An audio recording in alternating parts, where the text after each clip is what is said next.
now, there are about 400 cameras watching the roads of Miami-Dade County, and almost nobody who lives here was asked about a single one of them. These cameras read license plates. They log the car, the color, the dents, the stickers, and the exact minute it drove past. This video breaks down who put them up, who can search that record, and what it has already been used for.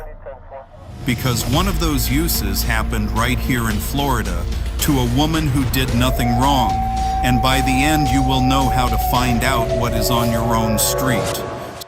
So what is that thing on the pole, and how did 400 of them get here? The company is Flock Safety. It is a private business based in Atlanta.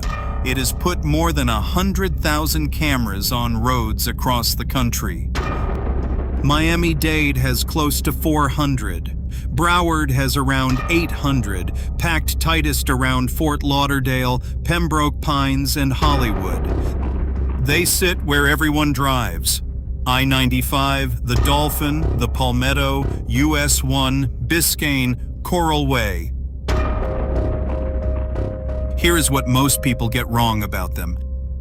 This is not a camera that looks for criminals. It logs everyone, then sorts it out later. Every plate, every time, whether or not anyone suspects you of anything. That record has been kept for 30 days, and for those 30 days, it can be searched. As of this month, the company says it is cutting that to 7 days. Hold on to that, because the reason it changed matters more than the number. Searched by who, though? That answer is bigger than most people expect. Before that, there is a fair question. If these cameras stop crime, is any of this a problem? If a child is taken from a parking lot in Kendall, the most useful thing an investigator can have is a list of which cars left the area and when. Departments across the country say it has helped them recover stolen cars, close murder cases, and find people with dementia who drove off and could not get back. Officers who use these systems say plainly they would not want to work without them. They are not lying when they say it. So the question is not whether it works, it is what happens to a tool this strong once it exists. And Florida already has the answer. What does it look like when someone points this system at one person on purpose? In the Florida Keys, a Monroe County deputy named Lamar Roman was working security on a TV production. He met a young actress there. She was not interested in him. So he looked up her car, and he put her license plate on a hot list. A hot list is what makes these cameras work in real time. It is meant for stolen cars and wanted suspects. Once her plate was on it, the system alerted him every single time she drove past a camera. He used it. He raced to intercept her, nearly caused a head-on crash and pulled her over. He was fired. In March of this year, he was arrested on a felony charge. Then prosecutors offered him a program. If he finishes it, the charges go away. He is not the only one. In Georgia, 3 deputies were arrested for tracking people they knew. In Milwaukee, an officer ran one woman's plate about 180 times in 2 months. But those are single officers breaking rules. The bigger issue is what the system does when nobody breaks any rules at all. Here is the detail that changes the size of this whole story. The camera on a Miami street is not connected only to Miami police. Flock runs a shared network. By the company's own count, more than 4,000 law enforcement agencies are on it. A record made by a camera in Miami-Dade can be pulled up by an officer in a state you have never visited for a case you have never heard of. For most of American history, if police wanted to know where someone drove, they had to follow them or ask a judge for a warrant. That was slow on purpose. The slowness was the protection. These cameras do not take away anyone's rights on paper. They take away the work. And once something takes no work, it stops being rare. Everything so far is true anywhere in America. So what makes Miami-Dade its own case? About 54% of the people in this county were born in another country. This is one of the most immigrant-heavy places in the United States. In 2025, Florida moved to place all 67 county sheriffs under agreements called 287G. Those agreements let local police help enforce federal immigration law. So here's the question. What happens when a county full of immigrant families is covered in cameras that log every car, run by agencies whose job description just got wider? There are numbers on this from Florida. On the Treasure Coast, a group of agencies ran 7 immigration-related plate searches in all of 2024. In 2025, it was 130. In just the first 3 months of 2026, it was 216. That is what it looks like when a tool gets aimed somewhere new. No vote, no announcement. The same cameras, sold to catch car thieves, quietly pointed at something else. And that is the part that matters no matter how anyone feels about immigration. Nobody had to ask permission. The cameras were already there. And in Miami, a lot of them were not even put up by the government. So if the city did not install them all, who did? In most of the country, these cameras arrive by a city council vote. In Miami-Dade, a lot of them did not.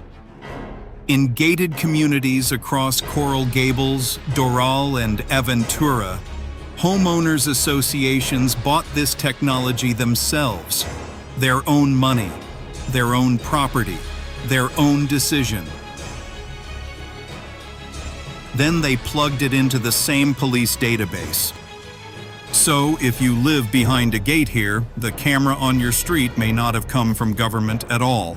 A neighborhood board bought it, and what it records is available to police nationwide. There is no public hearing for that, no comment period, just a board of 7 people and a line item in the maintenance fee. That is how most of this spread, not by force, one gate at a time. Which leads to a question nobody likes the answer to. Who is paying for all of it? These cameras are not free, so where does the money come from? Each one costs thousands of dollars a year. It is a subscription, not a purchase.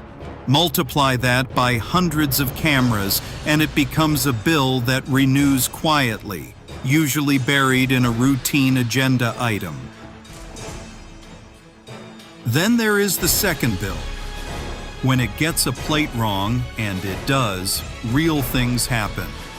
Around the country, drivers have been held at gunpoint over a misread plate.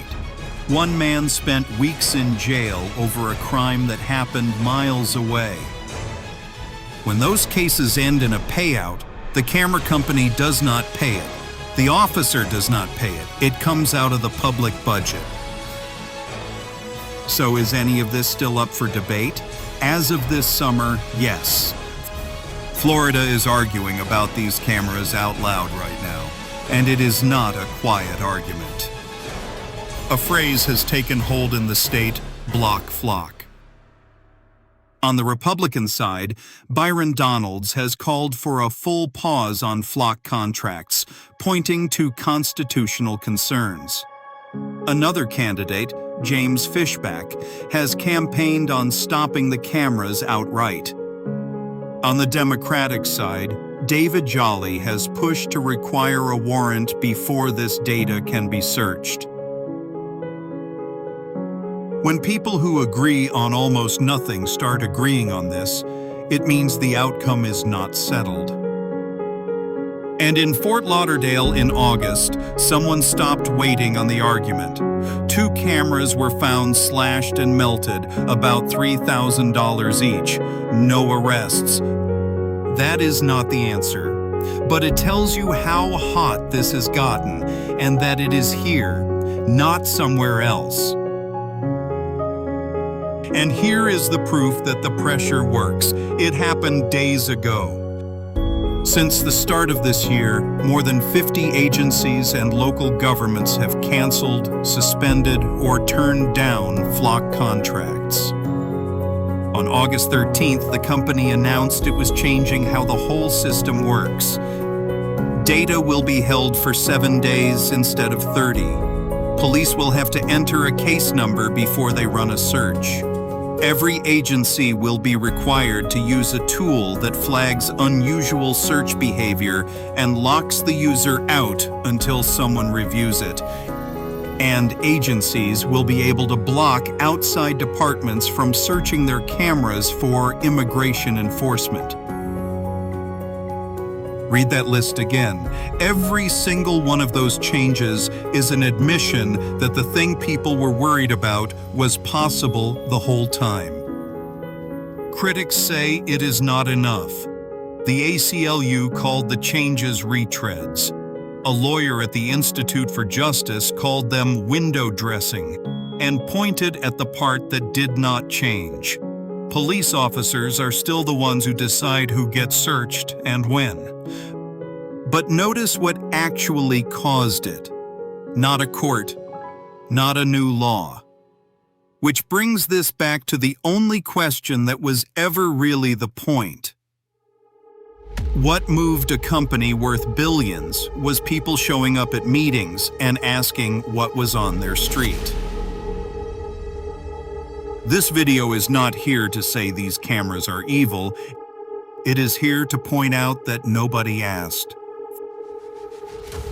400 cameras went up across this county through contract renewals, budget lines, and neighborhood board votes.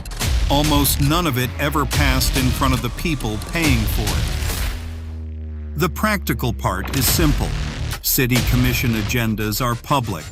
Flock contracts show up on them, usually with no discussion at all. Public comment is open to any resident who shows up. That is a low bar. It is also the only one. The people who put up 100,000 of these cameras are counting on one thing: that nobody reads the agenda.